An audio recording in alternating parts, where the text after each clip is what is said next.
Meenu TV.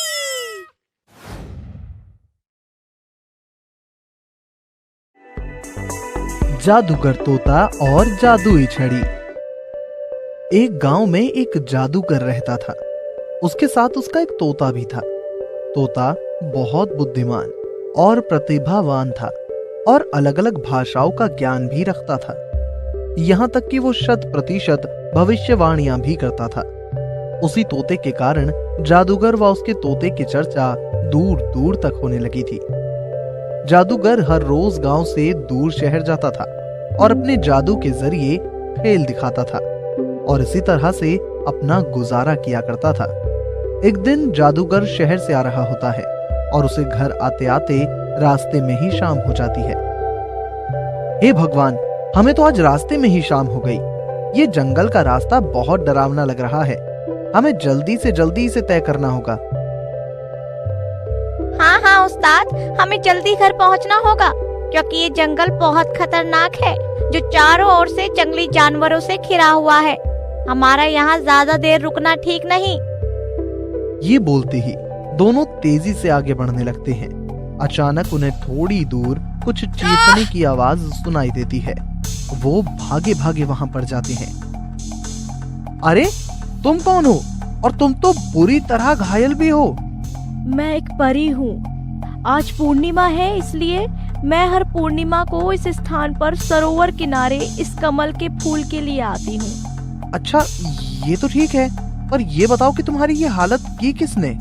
कुछ पिशाचों ने मुझसे मेरी जादुई छड़ी को छीनने की कोशिश की, पर उनसे अपनी जान बचाते बचाते भागते हुए मैंने अपनी जादुई छड़ी को पास के कुएं में फेंक दिया।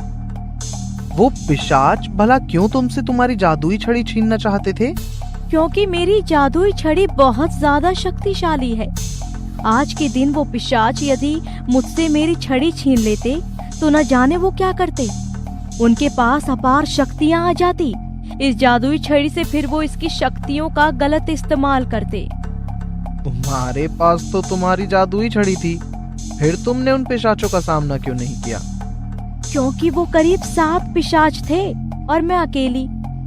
उन सबके पास भी काली शक्तियां हैं। मेरी एक जादुई छड़ी उनका मुकाबला नहीं कर सकता। पर तुम मेरी एक बात ध्यान से सुनो। मुझे नहीं लगता कि मैं अब ज्यादा समय तक जिंदा रह सकूंगी, इसलिए तुम उस कुएं में जाकर मेरे उस जादुई छड़ी को अपने साथ ले जाना। मेरी ये जादुई छड़ी तुम्हें बहुत शक्तिशाली बना देगी, पर एक बात ध्यान रखना। वो क्या? तुम इसका उपयोग कभी भी बुरे कार्यों के लिए मत करना। जिस दिन से तुमने इसका उपयोग बुरे कार्यों के लिए करना शुरू कर दिया तो ये जादुई छड़ी स्वतः ही गायब हो जाएगी। ऐसा कहते ही उस परी की मौत हो जाती है। उसके बाद जादूगर और तोता उसे कुएं के पास जाते हैं और वहां वो जादुई छड़ी होती है। अरे बाप रे, ये कुआं तो बहुत ज्यादा गहरा है। हम इसमें से जादुई छड़ी को बाहर कैसे निकालेंगे? उस्ताद, मेरे होते हुए आप इसकी फिक्र ना करें। रुकिए, मैं कुछ करता हूँ। अगले दिन जादूगर उस जादुई छड़ी को भी अपने साथ शहर ले जाता है और उसी से अपना जादू दिखाने लगता है। अब वो जादूगर कई प्रकार के जादू लोगों को दिखाने लगा है। लोगों को हवा में उड़ाना, गायब कर देना और खुद भी कुछ देर के लिए गायब होने लगा था। अब हर रोज जादूगर के जादू देखने के लिए दूर दूर से लोग आने लगे थे और ऐसा करते करते उसके पास बहुत सारा धन जमा हो गया। अब जादूगर बड़े ठाठ से रहने लगता है और एक दिन वो तोते से बोलता है, जब तक तू मेरे साथ था तब तक मैं सिर्फ अपना रोज का गुजारा ही कर पाता था, लेकिन अब मुझे ये जादुई छड़ी मिल गई है और अब मुझे तेरी कोई खास जरूरत नहीं है। ऐसा मत कहिए उस्ताद, मैं बचपन से ही आपके साथ हूँ। आपके सिवा मेरा इस दुनिया में कौन है भला?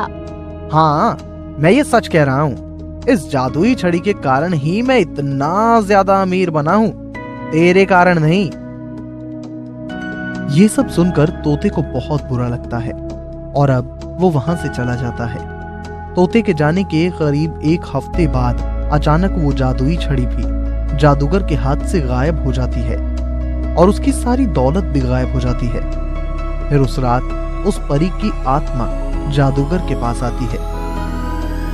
मैंने कहा था ना, अगर तुम जब भी मेरी इस जादुई छड़ी का प्रयोग गलत कार्यों के लिए करोगे तो ये दंड स्वतः ही गायब हो जाएगा।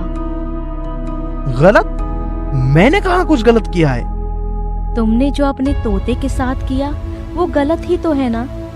याद रखो कि आज तक तोते के कारण ही तुम 2 वक्त की रोटी खा रहे थे, पर अब तो वो भी चला गया।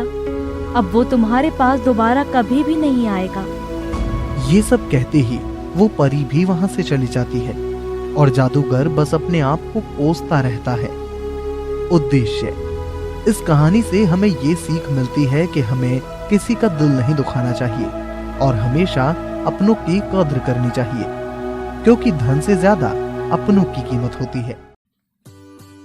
आगे की मजेदार स्टोरी के लिए चैनल को सब्सक्राइब करें और बेल आइकन प्रेस करना ना भूलें।